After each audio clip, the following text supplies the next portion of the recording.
Hey guys, it's Brie. So please excuse the hair today. It is in desperate need of washing and I can't be bothered right now. But I have a kind of excuse. So on to today's video. If you haven't followed me for a while, you won't know this, but I have really painful periods and I'm often in and out of hospital because I suffer from chronic fatigue syndrome. Well, my parents are currently on holiday and they went on holiday very early on Saturday morning. I got my period on Friday night and I also got really sick on Saturday night, so that was good timings. Anyway, currently my cousin is here staying at the house, so I'm not on my own. But on Sunday morning at 3 AM I woke up with very severe chest pains. Now, back in December I think it was, I had to go to A&E because my period pains were really bad and they gave me a medicine called naproxen. I have taken naproxen on and off of my period, like every month, I'm not making this very clear at all, sorry, my brain is scrambled at the moment, but I have been taking naproxen since December, but not every single cycle I have, because sometimes I don't need it and sometimes I do, and I just like taking slightly stronger stuff when I go to sleep overnight to, you know, allow my body to get some good rest. Naproxen does work pretty well for me, but this is the first time I've taken it and I got really severe chest pains, and I was told if I got any side effects, because I am asthmatic, so they do have to be careful about that I should report it to them. So for the first time in my life, on Sunday morning, which was yesterday, I called up the NHS hotline, because we have, like the NHS over here, we have all our free healthcare. And they're pretty useless usually, the NHS hotline, but this is the first time I've called them up. And it was the first time that, you know, in my life I woke up at 3 AM with very sharp stabbing pains right in the centre of my chest, that I really thought, should I call someone, you know, this is bad. And it was right at that moment I realised I couldn't actually call someone because of the ME, you know, I was completely stuck there. I couldn't move my arms or my legs or anything, you know. It wasn't like they were numb or anything, I was just so exhausted that I couldn't move them despite this pain in my chest. I couldn't even grab my phone to call someone, so I was thinking, right, okay, we're gonna have to deal with this, we're gonna have to breathe through it, you know, I'm not dying. But of course you get into panic, you get hot and sweaty, you get nauseous and stuff. And anyway, I breathed through it and I fell back asleep like half an hour later. And I woke up pretty early, like I'd say 8:30, which is early for me, and I had pain all across my back, my upper back. And that's when I thought, right, I need to call someone and talk to them about this. So I called up the NHS hotline and spoke to the woman on there, you know, giving them my details and stuff. And anyway, after this whole long conversation on my symptoms and stuff, she said to me that, you know, right, the things you've described to me would trigger an ambulance coming out. And I was thinking, okay, because I really didn't feel like I needed an ambulance here. Here I am walking up and down the kitchen, drinking orange squash, like just talking on the phone to this person, thinking it's completely unnecessary to get an ambulance out. And anyway, after a long talk with that, we got to the point where they put a consultant on the phone, or a doctor or someone else, who discussed it with me, and he said that he just wanted me to go and see a doctor. Now on Sundays, I don't know if it's the same everywhere else in the world, but in the UK we only have GP appointments available from Monday to Friday. If you want an appointment on the weekend, you actually have to go to hospital. So they wanted me to have call up the all hours line so that they could book me an appointment for today. Sorry, for that day, which was yesterday. And we got on the phone, and of course, because my parents are not here, my cousin is old enough to drive, but she's from Australia and she doesn't drive in the UK. But her boyfriend does, so he was coming over later that evening and we were like talking to the phone saying, yeah, can we book it for later and stuff.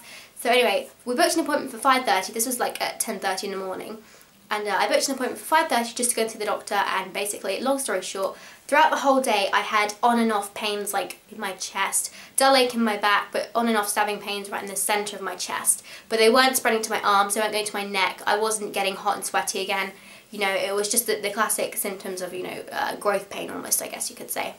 Anyway, I felt like I really didn't need to go to this appointment, but we decided we would go anyway, and off we got into the car, went off to the hospital, which is very close to me.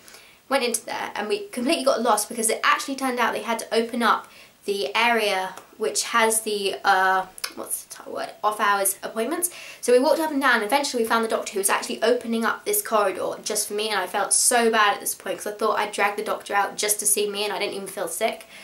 And but it turned out I was just the first appointment in the afternoon, I didn't feel quite so bad then. So anyway, we went down, sat there, saw the doctor, and after all the conversation, taking blood pressure, temperature checks, you know, listening to my chest and all that sort of stuff, she told me it is costochondritis. Now, I've had costochondritis before, and actually I really annoyed myself I didn't think of this beforehand because I have had it only back in November. and she said take ibuprofen and stuff, and you know, to cure up the infection and all that. And basically what costochondritis is it's like an inflammation on your ribs, which is kind of bristly, I guess. I think that's the word she used, bristly, and your lungs keep catching on your ribs, so that's what makes them painful. And it freaking kills. Last time it was down in my right lung, my lower right lung, and now it's all across my back, all across in my centre of my chest. But it's not as bad as it was at 3 AM that morning, so I just have to take ibuprofen, and hopefully that will clear it up. Now, I hate taking pain medication, so I'm really not happy about that, but hopefully it is going to clear this stupid infection up. It also happened to start on the day just before I was opening up to orders, so that was great timing, body. Thank you. So, I'm a bit kind of hesitant. Did it actually ever clear up back from November? Because I've been having chest pains on and off. I don't know if I just happen to have a particularly bad episode because I was on my period, and obviously your immune responses are lower when you're on your period. And I was wondering if that was perhaps the reason, but also I'm teething as well. My 2 back molars are coming through, not my wisdom teeth, the ones just before that. My teeth have taken ages to grow. And I was teething really badly like 2 weeks ago. Literally downing the drugs, it was so bad. So I think when you're teething, your responses are lower as well. So I could have caught it then, you know, there's tons of reasons and things that I could have caught it from. But, you know, it happened, so that's fun. That's what's happening to look forward to. But, ironically, my period pain this month hasn't been nearly as bad. So, minus the chest pain, everything's going good down there. It was painful on Saturday. Yeah, it was Saturday it was painful for, but I was taking medication through the whole day because I thought, you know, I'm on my own, I have got to manage this pain, and usually I'm really bad and I just like won't take the drugs until I'm dying, and of course by the point you're dying, the drugs won't work. And so I was really good this time. I was taking ibuprofen like every 4 hours or something, you know, whenever you can take them. Yeah, and alternating them with paracetamol so that I didn't like mix up the different, you know, you can't take overdose on ibuprofen and stuff like that. But yeah, I don't think it could have lasted from November. I mean, it could have, because my immune system is a bit like, you know, I get a problem and I'm like, hey body, aren't you supposed to be doing something? And my body's all up here like, sorry, did you want something?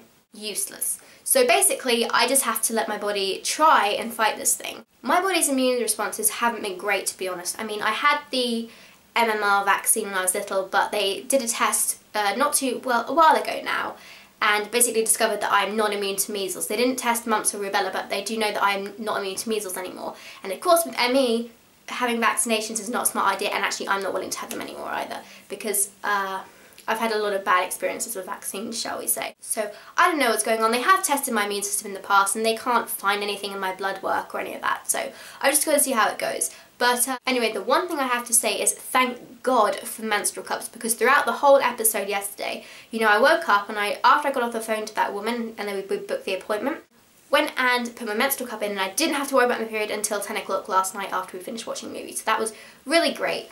And I don't know what I would have done without the menstrual cup, because it just meant I didn't have to think about my period through the whole of yesterday when I was panicking about my chest and what was going on, because I've had chest problems for ages but none of the doctors have ever been interested. So yeah, sorry for the totally random video guys, but I thought I would update you on my kind of hospital trip, I guess you could say.